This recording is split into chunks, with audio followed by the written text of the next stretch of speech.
আমরা যে খবরের দিকে নজর রাখবো, জীবনতলায় প্রচুর কার্তুজ এবং আগ্নেয়াস্ত্র উদ্ধার হয়েছে। জীবনতলা থেকে জালে বিবাদীবাগের অস্ত্র কারখানার কর্মচারী। লালবাজারের নাকের ডগায় দোকান থেকে অস্ত্র পাচার হচ্ছে। দোকানের কর্মী জয়ন্তর সাহায্যে কার্তুজ পাচারের অভিযোগ।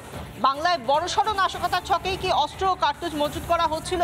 এই জায়গা থেকে আমরা কথা বলবো, আরো বিস্তারিতভাবে জানার চেষ্টা করবো। আমাদের প্রতিনিধি সৈকত রয়েছেন সরাসরি। সৈকত, একেবারে লালবাজার তার নাকের ডগায় এই বিবিদিবাগের অস্ত্র দোকান, সেখানকার এক কর্মী তিনি অস্ত্র পাচার করছেন, আর লালবাজার কিছুই জানতে পারলো না। জীবনতলা থেকে যেভাবে উদ্ধার হলো, এই পুরো বিষয়টা সম্পর্কে কি কি আপডেট রয়েছে?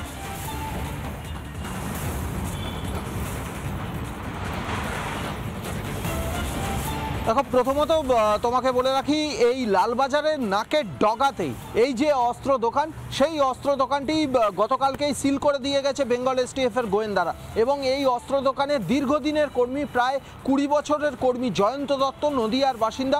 সেই জয়ন্ত দত্ত এই দোকান থেকেই অস্ত্র এবং কার্তুজ সাপ্লাই করত এবং সেই অস্ত্র এবং কার্তুজ সরাসরি চলে যেত অস্ত্র ব্যবসায়ীদের হাতে, সেখান থেকে ক্রিমিনালসদের হাতে। পুলিশ সূত্রে বা গোয়েন্দা সূত্রে যেটা জানা গেছে, এই দোকান থেকে কার্তুজ পাওয়া যাবে নিশ্চিত হয়েই, তবে মুঙ্গেরে অর্থাৎ কুখ্যাত মুঙ্গেরের যেখান থেকে অস্ত্র তৈরি হয়, এই দোকান থেকে কার্তুজ পাওয়া যাবে সেই নিশ্চিত হয়েই তবে মুঙ্গেরে আর্মস অর্ডার হতো। এই এসটিএফ সূত্রে এই বিষয়টা জানা যাচ্ছে। অর্থাৎ এই দোকানের সঙ্গে বা এই অস্ত্র পাচারের গ্যাংয়ের সঙ্গে মুঙ্গেরের একটা কানেকশন চলে এসেছে।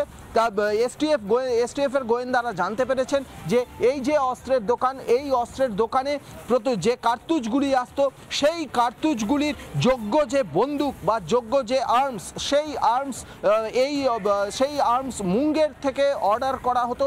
অর্থাৎ এই দোকান থেকে কার্তুজ পাওয়া যাবে এটা নিশ্চিত হয়েই সেই কার্তুজের জন্য যে গান দরকার, সেই গানটা মুঙ্গের থেকে অর্ডার করা হতো। তবে এখান থেকে যে অস্ত্র ব্যবসায়ীদের কাছে বা যে ক্রিমিনালসদের কাছে এই অস্ত্র এবং কার্তুজ চলে যেত, তারা কারা এবং এসটিএফ যেটা বিবৃতি দিয়ে জানিয়েছে যে রাজ্যের বিগত কয়েক মাসে বেশ রয়েছে, সেই সমস্ত বিষয়টা এই মুহূর্তে খতিয়ে দেখার চেষ্টা করা হচ্ছে এসটিএফ এর তরফ থেকে।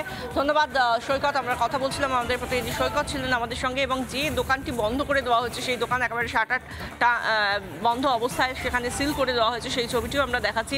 লালবাজারের নাকের ডগায় বিবেটিবাগে এই দোকানটি অস্ত্রের দোকান। সেখানকারই জয়ন্ত বলে যিনি কর্মী, 20 বছর ধরে কাজ করেছেন, তার সাহায্যেই এই অস্ত্র পাচার। এবং তার পাশাপাশি আমরা দেখাচ্ছি যেখানে কুলতলিতে আগ্নেয়াস্ত্র উদ্ধার হয়েছে, একদিকে জীবনতলায় উদ্ধার প্রচুর কার্তুজ, প্রচুর আগ্নেয়াস্ত্র, সেই সঙ্গে কুলতলিতে উদ্ধার আগ্নেয়াস্ত্র।